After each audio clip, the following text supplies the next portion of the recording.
supermarket tapi nggak ada yang antar. Gini nih kalau tinggal di Amerika tapi nggak bisa nyetir.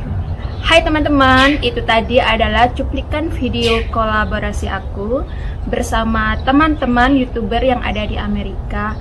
Kita akan membahas blak-blakan tentang suka duka kami selama tinggal di Amerika.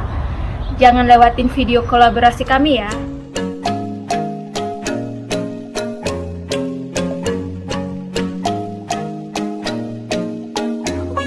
Sukanya akhirnya kami bisa bareng-bareng lagi ya, karena selama pacaran paling berapa kali sih ketemu selama setahun, dan akhirnya sekarang kita bisa kumpul bersama gitu ya. Jadi pastinya seneng banget, mulai dari bunyinya yang masih kecil sampai di akhirnya jadi bener-bener kenceng banget guys, dan aku tuh bener-bener panik ya.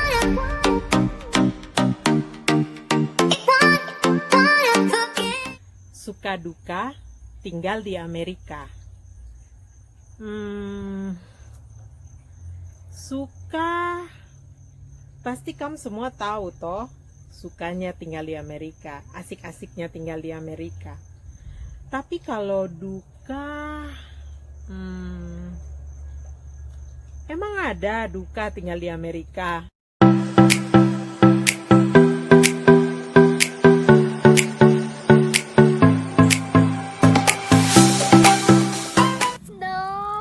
Look at that. It's your steps, your first step. Kenapa sih aku suka di Amerika? What are you doing? I'm waiting for Becak. Becak? Yeah. What for? I want to go to the store. I can take you there. This is America.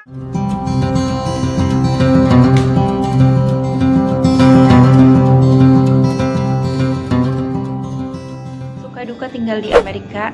Sebenarnya enak atau enggaknya tinggal di Amerika itu tergantung dari sudut pandang kita masing-masing ya.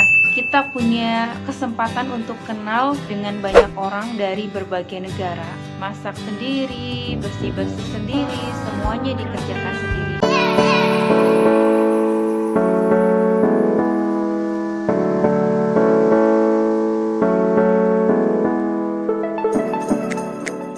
Sama nanas.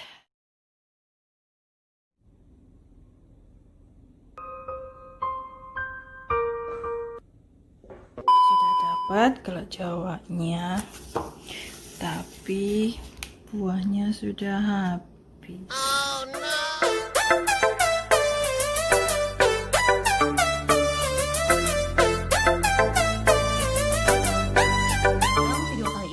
Saya akan bercerita mengenai pengalaman saya selama suka duka atau pengalaman yang saya alami selama saya tinggal di Amerika.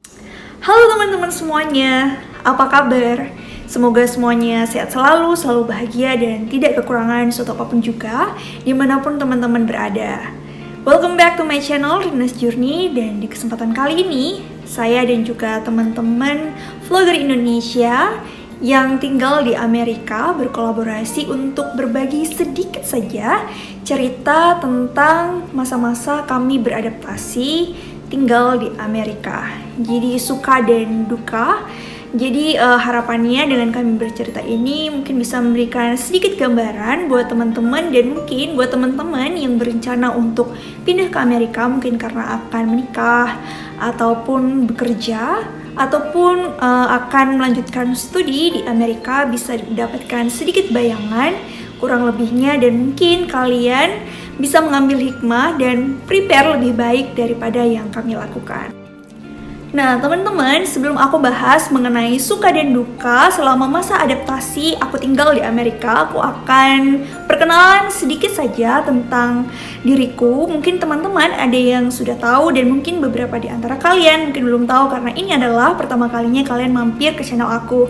Perkenalkan, nama aku Rina, asalku dari Sulawesi Selatan, dan saat ini kurang lebih sudah setahun saya tinggal di Amerika, tepatnya di Washington State. Washington State ini terkenal dengan Space Needle-nya yang berada di kota Seattle. Ya, ibu kota dari Washington State ini itu adalah Olympia, tetapi kota yang paling terkenal yang sering kita dengar di Indonesia itu adalah Seattle. Sedikit informasi mengenai Washington State. Yang pertama, Washington State merupakan satu-satunya state atau negara bagian yang dinamai dengan nama mantan Presiden Amerika yang pertama, yakni George Washington. Washington juga terkenal dengan produktivitas apel terbesar di antara semua state yang ada di Amerika. Jadi Amerika ini ada 50 state dan Washington merupakan state dengan produktivitas apel tertinggi ya. Nah yang ketiga, banyak sekali perusahaan-perusahaan besar dan bonafit yang lahir di Washington State. Beberapa di antaranya, kalau kalian sering kongko-kongko ataupun nongkrong minum kopi di Starbucks, nah kalau kalian tahu Starbucks itu asal muasalnya dari Washington State, yakni dari kota Seattle. Dan kalian tahu sekarang Starbucks sudah tersebar di seluruh dunia ya, hampir di seluruh dunia ya, dan semua orang akhirnya bisa menikmati kopi Starbucks yang mahal itu ya guys. Nah yang kedua, perusahaan besar lainnya adalah tempat jual beli online, Amazon, itu pun juga lahir di Washington State ya teman-teman.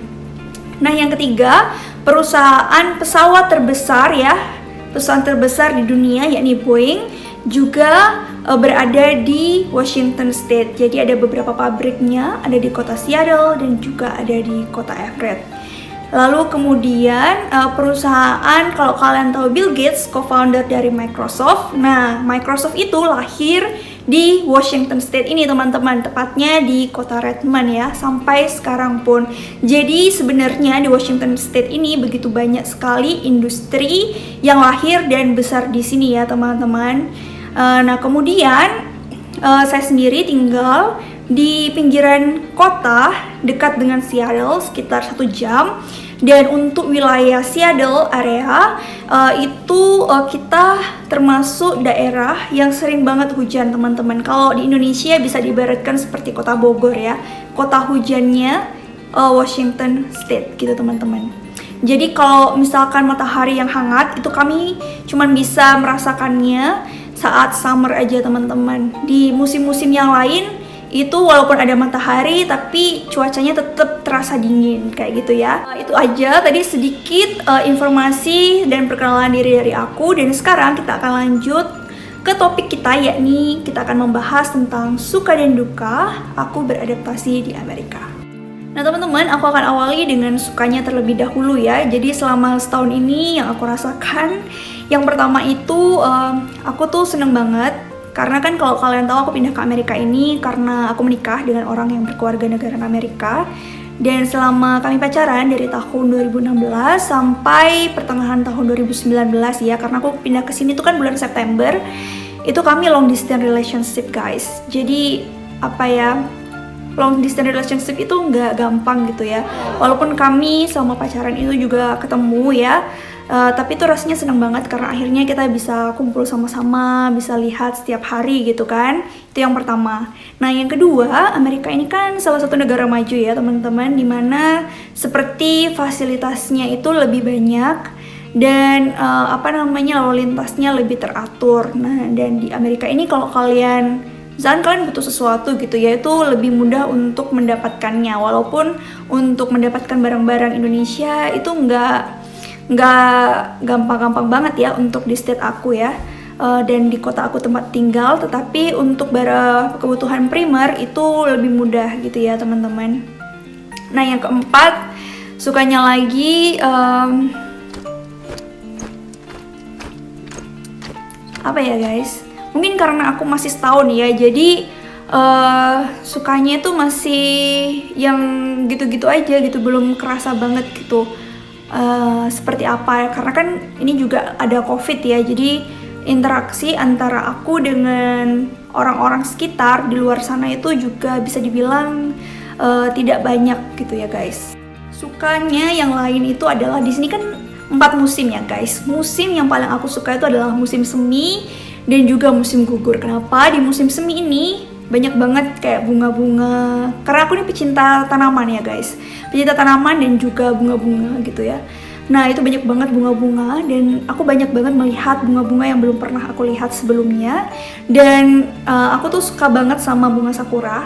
Nah, kebetulan di rumahku ini, di belakang rumah kami itu ada pohon plum, dan ternyata ketika musim semi, dia itu berbunga dan bunganya itu mirip banget sama bunga cherry atau bunga sakura ya.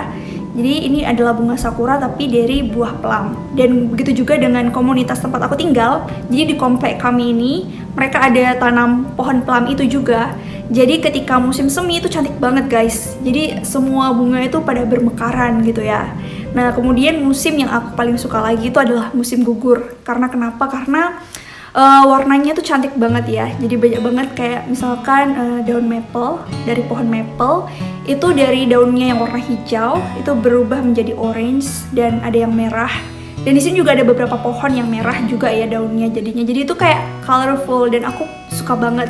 Jadi aku punya cerita yang lucu guys. Jadi dulu pas aku masih sekolah ya, sekolah SMA tuh aku terobsesi banget pengen punya daun maple guys, karena aku kan sering nonton film ataupun baca novel dan ada dia bercerita tentang daun maple itu, atau dia memperlihatkan tentang daun maple itu dan cantik banget dan aku tuh suka. Dan aku inget banget, jadi ada salah satu teman aku pergi, itu dia kalau nggak salah ke Jepang ya, dan waktu aku kerja ada teman aku yang dia pergi ke US dan kakak ipar aku juga, aku bilang tolong dong bawain aku daun maple karena aku pengen keringkan ya, jadiin dia herbarium gitu, saking aku demennya sama daun maple.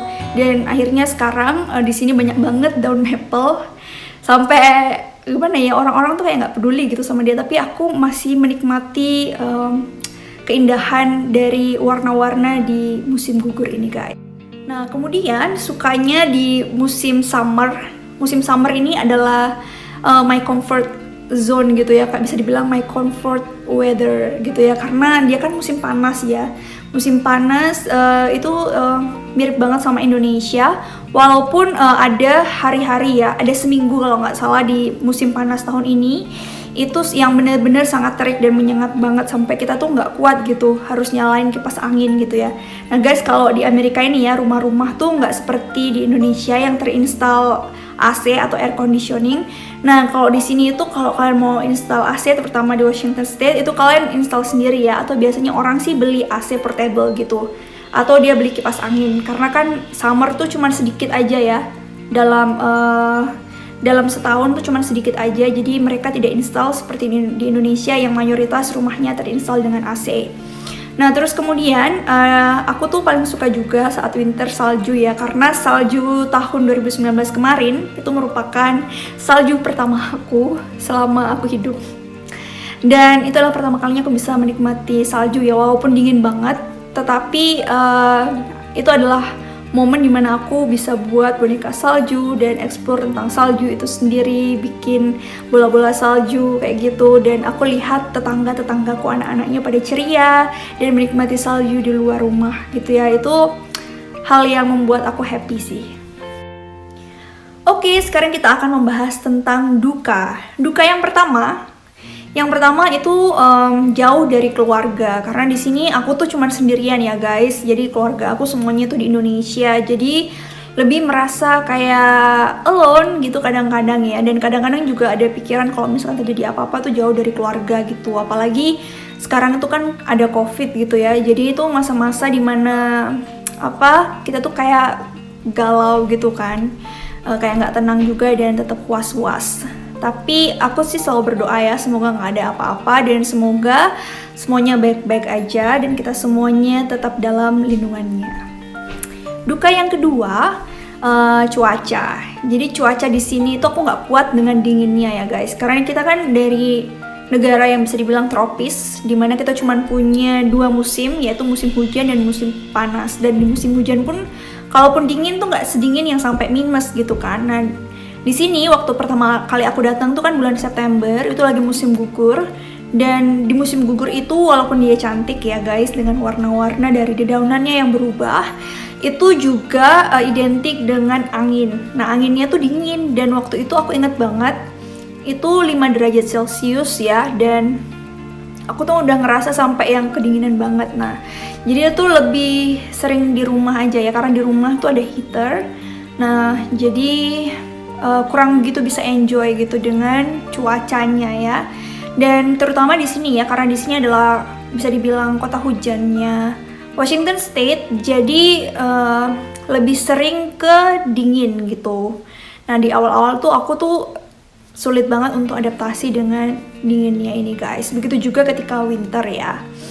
Nah duka yang ketiga itu jadi selama aku tinggal di sini, selama aku masa adaptasi itu kan tiba-tiba ada pandemik ini ya guys. Nah selama pandemik ini, karena kan aku kesini tuh dengan K1 visa ya, atau fiancé visa tunangan.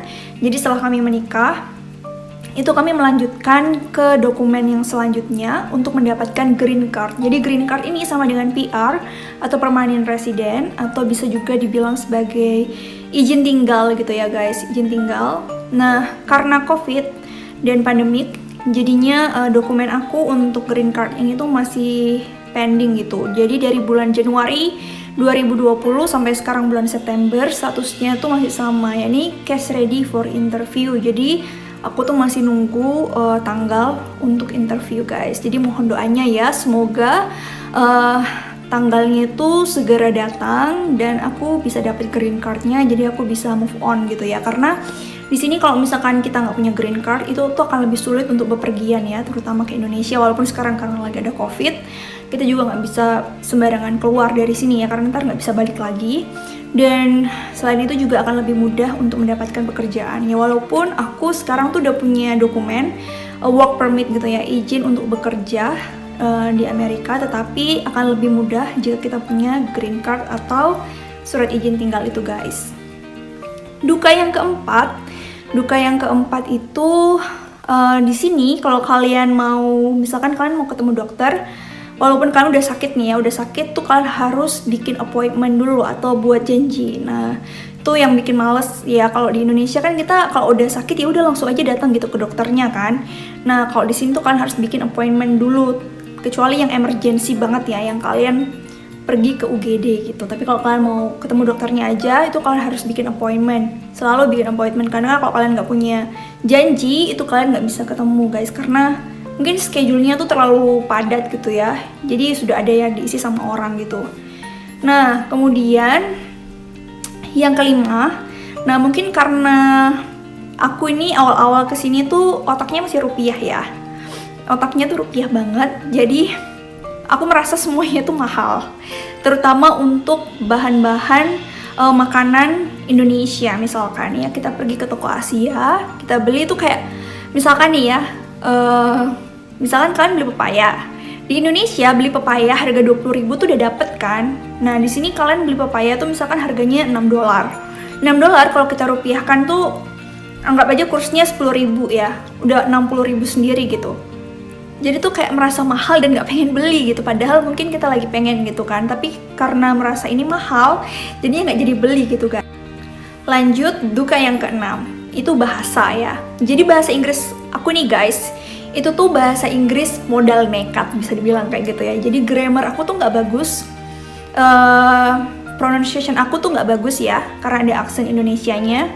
Dan vocabulary aku tuh terbatas. Tapi aku tuh bahasa Inggris tuh ngomong tuh modal nekat aja gitu. Jadi pas awal-awal aku kesini, kadang tuh aku tuh nggak paham gitu ya, kayak roaming gitu guys. Orang ini bilang apa, terutama kalau orang yang bicara itu adalah native speaker. Itu tuh kayak sulit gitu untuk cerna ya, karena dia tuh ngomongnya tuh kadang-kadang terlalu cepat. Tapi orang di sini tuh baik ya guys. Jadi misalkan kalian dia tahu kalian tuh bukan orang yang berbahasa Inggris gitu ya, yang bicara bahasa Inggris yang mother tongue-nya atau bahasa ibunya itu bukan bahasa Inggris, mereka itu akan respect gitu ya. Dan kalau kalian bilang pardon atau tolong diulang gitu, dia akan dengan senang hati untuk mengulang. Dan kalau misalkan dia terlalu cepat, bilang aja bisa nggak ngomongnya pelan-pelan aja gitu, karena aku nggak paham gitu. Dia akan bantu sih. Cuman itu yang kayak merasa tantangan sih ya sebenarnya ya dari itu ya. Jadi kayak dukanya yang harus kita hadapi gitu ya. Dan karena pandemik juga, jadi sebenarnya aku kurang melatih untuk bicara dengan native speaker ya. Teman aku ngomong ya paling cuma suami aku dan keluarganya, karena kita juga jarang keluar gitu ya selama pandemik ini, lebih banyak di rumahnya gitu. Terutama karena aku juga belum bekerja, jadi belum ketemu banyak orang. Duka yang selanjutnya guys, Ya ampun, ini banyak banget ya list dukanya.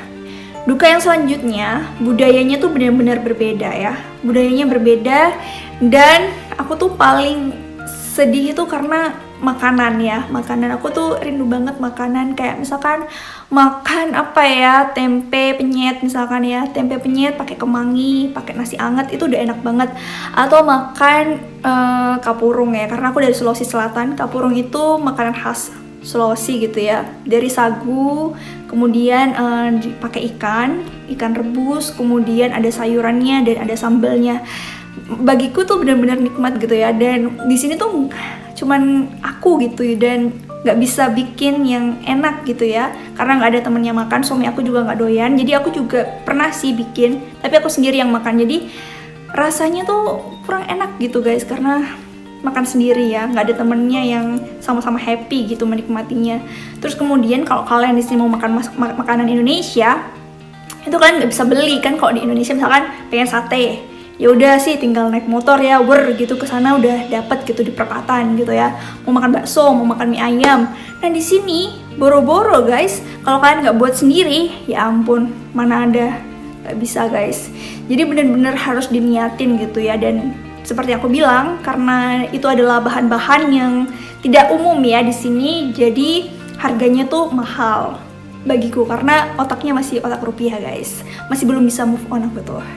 Nah terus selain itu, karena aku tinggal di pinggiran kota ya, di pinggiran kota, untuk mendapatkan bahan-bahan makanan yang Asia untuk membuat makanan Indonesia itu bisa dikatakan susah gitu ya guys. Nggak seperti state lain, misalkan kayak di California ya, kalian mau apa aja ada, mulai dari pete sampai daun daun pisang pun dia punya gitu ya guys. Di sini nggak ada gitu ya. Sampai aku tuh pernah kayak pengen banget kangkung, akhirnya aku beli dong di Amazon bijinya ya, biji kangkung, dan sekarang masih tumbuh segini guys.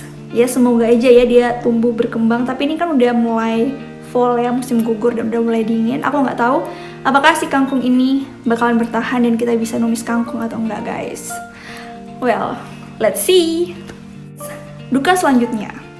Jadi selama aku di sini, aku pernah guys, satu kali itu aku tinggal sendirian di rumah, dan ada kejadian yang bener-bener bikin aku tuh panik setengah mati gitu ya, sampai bener-bener pucet dan panas dingin guys. Jadi ceritanya tuh, aku inget banget itu tuh sekitar 2 minggu aku di Amerika ya, bulan September ya, masih bulan September, lagi musim musim gugur.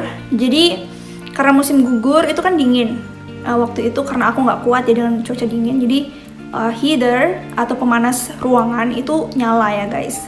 Dan waktu itu tuh aku bikin popcorn chicken. Popcorn chicken itu kan kita harus goreng ya, goreng dengan api yang panas. Dan waktu itu guys, aku nggak sengaja membuat fire alarm ya, atau alarm kebakaran itu menyala guys. Jadi seisi rumah itu bener-bener bunyi alarm itu guys. Jadi kalian bayangkan ya, mulai dari bunyinya yang masih kecil, sampai di akhirnya jadi bener-bener kenceng banget guys. Dan aku tuh bener-bener panik ya, karena waktu itu sebenarnya aku tuh nggak tahu guys, sebenarnya itu bunyi apa gitu ya. Karena kan awal ya, kita di Indonesia, di rumah itu kan nggak ada alarm kebakaran gitu kan. Jadi waktu itu guys, aku tuh sempat mikir, apakah ini tuh alarm kebakaran atau ini tuh adalah alarm maling. Jadi guys, kalau di sini tuh selain mereka punya alarm kebakaran, mereka juga punya alarm yang ditaruh di pintu dan juga jendela. Jadi kalau misalkan ada pencuri ya, atau orang yang berniat masuk ke dalam rumah, alarm itu tuh akan berbunyi. Jadi waktu itu aku benar-benar panik banget guys. Dan waktu itu aku sendirian di rumah karena suami aku kerja ya. Jadi waktu itu aku tinggal di rumah yang lama ya, bukan di rumah yang ini, rumah yang lama itu. Dan waktu itu aku tinggal sama suami aku, kakaknya, dan orang tuanya. Jadi waktu itu mereka semua pada pergi kerja, jadi aku tinggal di rumah sendirian. Dan aku berniat untuk bikin popcorn chicken. Popcorn chicken itu tuh kayak shilin gitu loh guys. Cuman kalau shilin kan dia bikinnya kayak besar gitu, terus dipotong-potong. Kalau popcorn chicken tuh udah yang potongan kecil-kecil ayam, terus kemudian dikasih tepung gitu. Dan aku karena kan itu kan gorengnya pakai minyak yang panas ya, jadi waktu itu aku nggak tahu kalau misalkan gara-gara itu membuat alarm kebakaran tuh bunyi gitu. Nah waktu itu aku tuh sampai naik ke lantai 2 karena rumahnya kebetulan ada lantai 2-nya ya, naik ke lantai 2 untuk ngecek apakah ada orang yang masuk atau menyusup gitu ya. Dan aku panik banget karena suami aku tuh kalau kerja ya, di tempat dia kerja itu dia tuh nggak dapat sinyal guys. Dan untungnya aku tuh udah minta nomor dari kakak iparku, jadi waktu itu kalau di tempat kerja dia tuh dia dapat sinyal. Jadi waktu itu aku tuh sampai nelpon dia dan aku bilang, sorry banget ya aku tuh ganggu kamu, tapi kamu dengar nggak alarm ini? Gimana caranya aku bisa matiin alarm ini? Saking paniknya tuh aku tuh ngomong tuh cepet banget guys, sampai dia tuh bilang, oke, kamu tenang ya, tenang. Sekarang kamu ambil apa namanya kayak koran gitu, terus kamu kipas-kipas. Nah guys, alarm kebakaran itu di sini tuh dipasangnya di plafon dan aku tuh pendek. Tinggiku berapa ya? Mungkin cuma 155 cm. Nggak nyampe dong aku. Terus nggak ada tangga juga. Karena aku mau cari tangga di mana? Kan aku nggak tahu gitu kan. Terus akhirnya dia bilang, buka semua pintu. Buka semua pintu, buka semua jendela, biarkan ada sirkulasi udara. Dan akhirnya guys, itu tuh akhirnya alarmnya mati dong. Ya, mulai dari aku panik ya, sampai ngecek ini ada maling atau bukan. Sampai naik turun gitu kan, ngecek semuanya ada kebakaran yang lain. Karena waktu itu tuh aku ngerasa aku tuh nggak masak yang gosong, itu tuh cuman karena uap dari panas minyaknya guys. Ternyata yang bikin alarmnya tuh bunyi. Jadi kalau di Amerika ini guys, di setiap kompor ya, jadi kompornya itu kan datang dengan kompor, terus kemudian biasanya di atasnya tuh ada microwave gitu, nah di bawahnya tuh ada fan guys. Nah biasanya kalau kalian masak tuh kalian harus nyalain fan itu, dan waktu itu kan aku nggak tahu ya, karena kan budaya kita beda gitu ya, aku nggak pernah masak yang ada fannya kayak gitu. Jadi aku nggak nyalain fan-nya, jadi itu adalah kesalahan aku yang sampai sekarang aku ingat dan selalu bikin aku tuh jadi lebih waspada ya. Setiap aku masak aku harus nyalain fan-nya biar aku nggak nyalain alarm kebakarannya itu. Dan untungnya guys, alarm kebakaran kami waktu itu dan sekarang pun juga di rumah ini tuh nggak langsung terhubung dengan pemadam kebakaran. Kalau misalkan sampai terhubung tuh bisa jadi pemadam kebakarannya bakalan datang, karena waktu itu sudah lama kayak 10 menitan gitu guys. Karena aku kan panik ya, naik turun ke atas nyari ngecek ada yang kebakaran, ada yang konslet apa gimana, ada maling atau gimana ya kan. Nah kalau ternyata ya guys, kalau misalkan sampai pemadam kebakarannya itu datang ya kan, sampai dia datang, itu tuh kita bisa kena fine atau denda. Karena kan ini alarm palsu ya, nggak ada kebakaran ya, cuman gara-gara makanan uap dari minyaknya itu.